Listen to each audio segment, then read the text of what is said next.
Patawarin niyo kami. Gusto lang namin sundan ang katawan ng Panginoon. Maaari, pero halina kayo. Malapit na ang Sabat.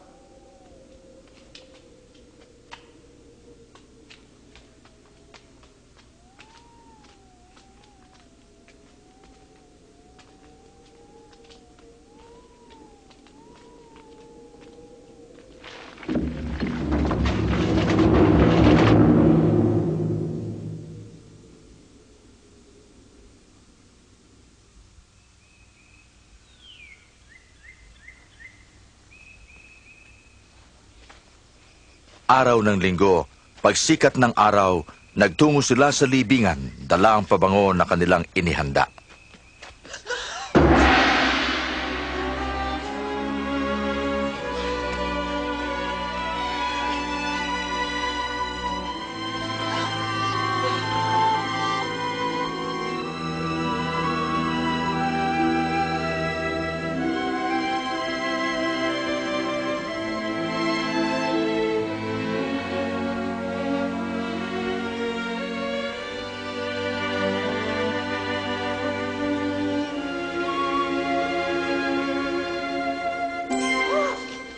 Bakit niyo hinahanap ang buhay sa gitna ng mga patay?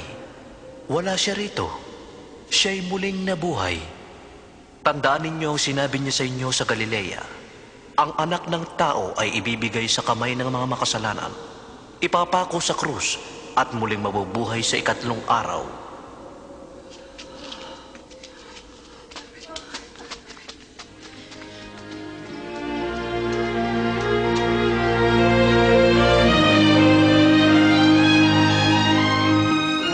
Makinig kayo! Gumulong ang bato! Pumasok kami! At ang katawan ng Panginoon, wala na. Ano? Wala na ang katawan ng Panginoon. Nakita namin doon, mga anghel nagniningning. Parang araw.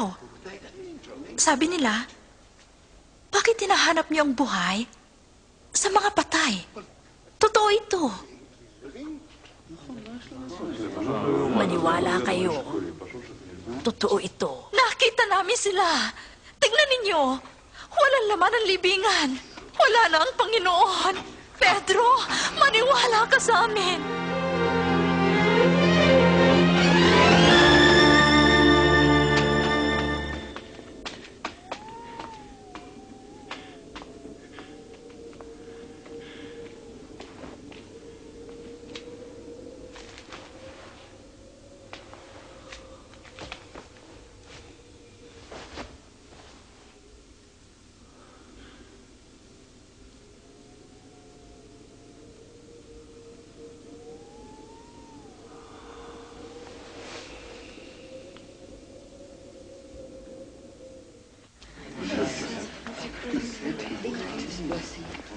Totoong nabuhay nga ang Panginoon. Nagpakita siya kay Simon. Di namin siya nakilala. Ni Sadan. Nang pirasuhin niya ang tinapay, nakilala namin Sa siya. Emmaus, katakataka magtungo siya doon.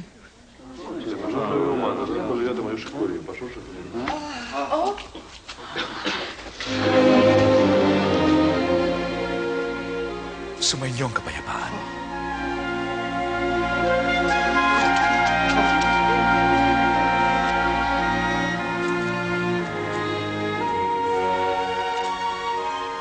Bakit kayo malungkot?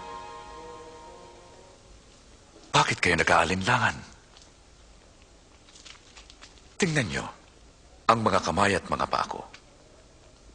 Ako nga ito. Hawakan niyo. Ang multo'y walang laman at buto, ngunit ako'y mayroon. Ito ang sinabi ko sa inyo nang ako'y kasama pa ninyo. Na ang lahat ng nasulat patungkol sa akin sa aklat ni Moises na mga propeta at na mga salmo ay kailangan matupad. Nasusulat ito. Ang Mesyas ay dapat magdusa at mabubuhay sa ikatlong araw.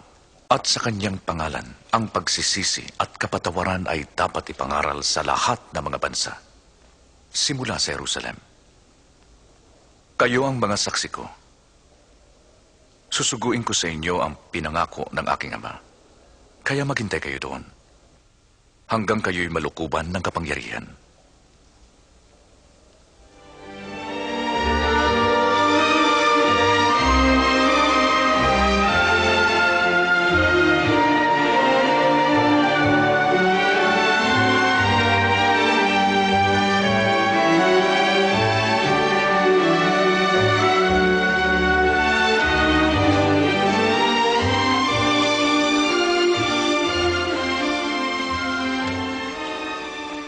Pagpalain kayo ng Diyos at ingatan kayo. Naibigay na sa akin ang lahat ng kapangyarihan sa langit at sa lupa. Kaya nga humayo kayo at gawin ninyong alagad ko ang lahat ng bansa. Bautismuhan niyo sila sa pangalan ng Ama, ng Anak, at ng Espiritu Santo. Turuan niyo silang sumunod sa lahat ng iniutos ko sa inyo. Narito, ako'y sumasa inyong palagi hanggang sa katapusan ng sanlibutan. Amen.